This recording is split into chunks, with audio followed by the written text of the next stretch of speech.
Contienda por la educación con Carlos Ornelas.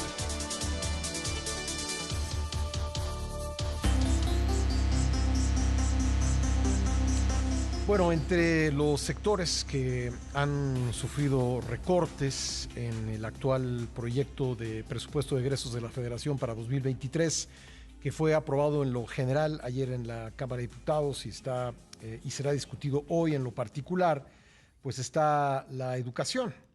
En su artículo en las páginas de Excelsior, nuestro compañero y amigo Carlos Ornelas nos dice que en dicho proyecto se asigna menos de 80 pesos para la capacitación y actualización de cada maestro y los fondos, nos dice también que los fondos para las escuelas normales han disminuido en términos reales. Querido Carlos, ¿cómo estás? Hola, mi querido y estimado Pascal, muy bien, un abrazo solidario Te lo agradezco mucho, y querido Carlos. bien. Bueno, ese es el punto. La conjetura es que bueno, Larry Cuban, un autor de la Universidad de Stanford, que es el experto en política, en reformas educativas, dice que la distancia entre la retórica y la práctica es la verdadera expresión de la política educativa.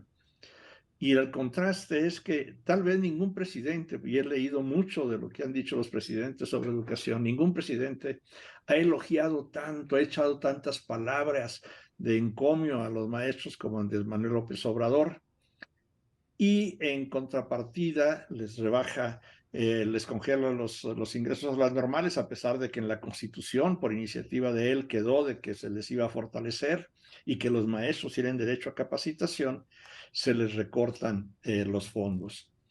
Pero tampoco creo que comprenda el presidente la complejidad del trabajo docente. El título de la columna es La labor docente. El, es un trabajo muy arduo, tienen que hacer muchas tareas y tal vez pocas profesiones demandan tanto eh, por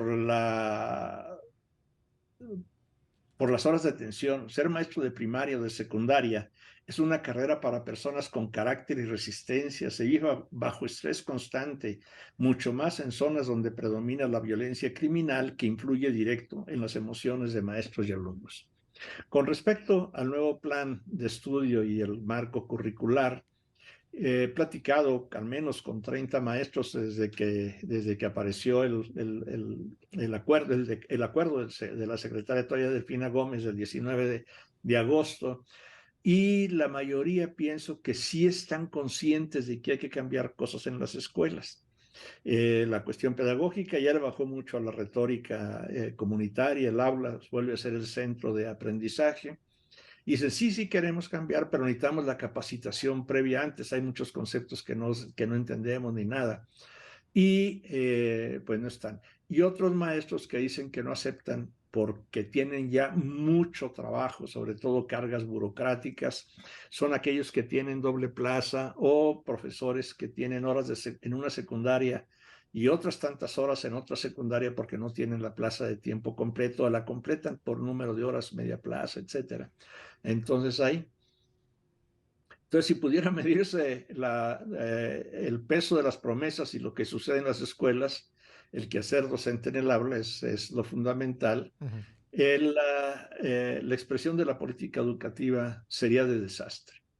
Y concluyo, pero como no puede verificarse o no puedo verificarlo, dejémoslo en conjetura.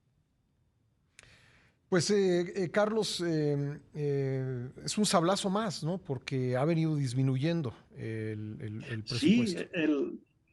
en lo que va del sexenio, 153,000 millones de pesos se le han quitado a educación, se han transferido algunos para becas que los ponen dentro pero becas para el bienestar, Benito Juárez, otras para adultos mayores y buena parte, no recuerdo de quién fue la caricatura de dos bocas, que una de las bocas parecía que se comía el presupuesto para salud y educación y todo se iba para eso. Entonces, no hay, o sea, el, el, panorama es, uh, es uh, triste lo que tenemos para educación, a pesar de que buena parte de los maestros sí tienen voluntad y siguen haciendo su trabajo, a pesar de que tienen muy pocas recompensas, que sus ingresos en términos reales han disminuido, y no solamente para los de primaria y secundaria, para Y a todos pesar los que del estamos. contexto que vivimos, ¿no? De salida de la Ajá, sí. pandemia.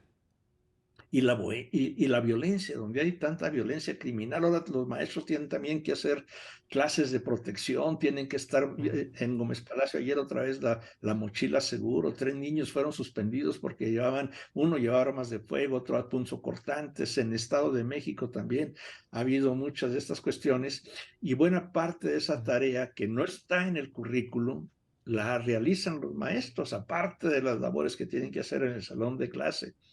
Claro, en el Estado de México y también por lo que leí en Durango, la Secretaría de Seguridad participan elementos en esas tareas, pero la carga principal es cuando entran a la escuela, y dentro de la escuela también la pandemia también dejó la falta de sociabilidad de muchos alumnos que están regresando. Entonces la violencia es un poco más, o tal vez no tampoco, es más persistente que antes de la pandemia.